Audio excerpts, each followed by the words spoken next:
Good morning, students. Today we are going to start our new topic, that is volume. आज हम start करेंगे एक नया topic और ये टॉपिक हमारा वॉल्यूम है और इसका नोट्स मैंने आपको ग्रुप में शेयर कर दिया है, ऑलरेडी कर चुका हूँ। थोड़ा मैंने सोचा एक्सप्लेन भी कर दूँ। और now everyone pay attention, with attention you have to understand what are the 3D shapes, यानी 3 डायमेंशनल शेप्स क्या होते हैं। तो ये मेनली ऐसी चीज़ें जैसे लेंथ, ब्रेथ और हाइट होती है, यानी लेंथ, ब्रेथ, हाइट 3 चीज़ें होनी चाहिए इसमें, तो वो होते हैं 3D शेप्स। ठीक है, लाइक जैसे ये है, इसमें क्या है, लेंथ भी है, ब्रेथ भी और हाइट भी है। फॉर एग्जांपल आपके पास जैसे नोटबुक रखी है, ठीक है, और ये और भी चीज़ें आपके घर पे होती हैं, जैसे बॉक्स होते हैं, कर्टन के जो होते हैं, पैकिंग वाले बॉक्स होते हैं, वो सब क्या होते हैं, वो 3D शेप होते हैं। उनमें 3 चीज़ें होती हैं, तो लेंथ, ब्रेथ और हाइट 3 चीज़ें होना ज़रूरी है, या इसमें साइड्स होती हैं। ठीक है, तो ये होते हैं 3D शेप मेनली।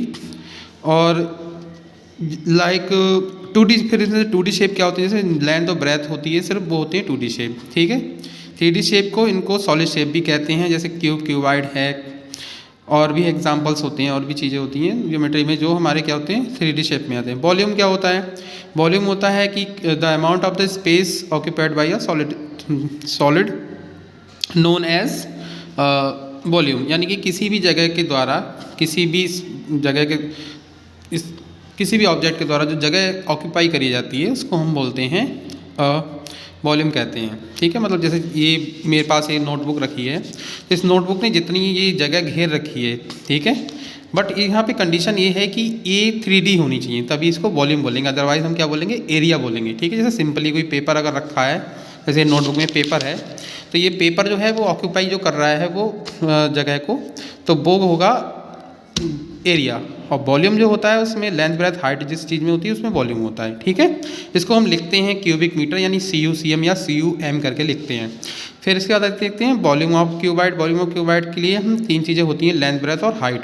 शॉर्टकट में इस फॉर्मूले को लिखेंगे तो ये हो जाएगा cuboid, volume of cuboid equal to L/B/H, यानी लेंथ, ब्रेथ एंड हाइट।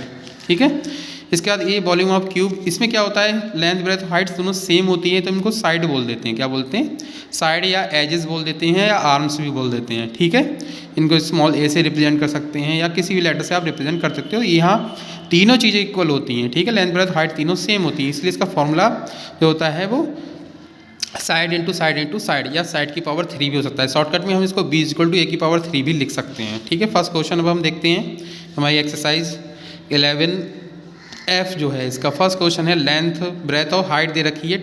यहाँ पे देखने वाली बात यह है कि ये सेंटीमीटर, CM है, ये भी सेंटीमीटर है, और ये 1.2 मीटर है। तो ये तीनों यूनिट पहली बात तो सेम होनी चाहिए, तभी आप मल्टीप्लाई कर सकते हैं, otherwise you will not multiply any number. Then first of all you have to write the units with the number and we will change the height into centimeter.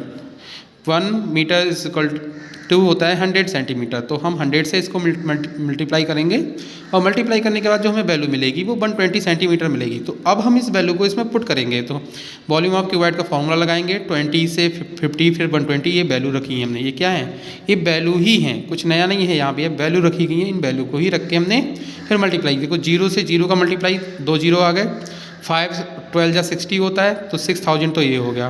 फिर अब 3 0 ये वाले हैं वो हम ऐसे ही उतार लेंगे, बिल्कुल सेम एज इट इज़। फिर 24 का 6 से मल्टीप्लाई मैंने करके दिखा दिया, 144 आया, वो ये हो गया।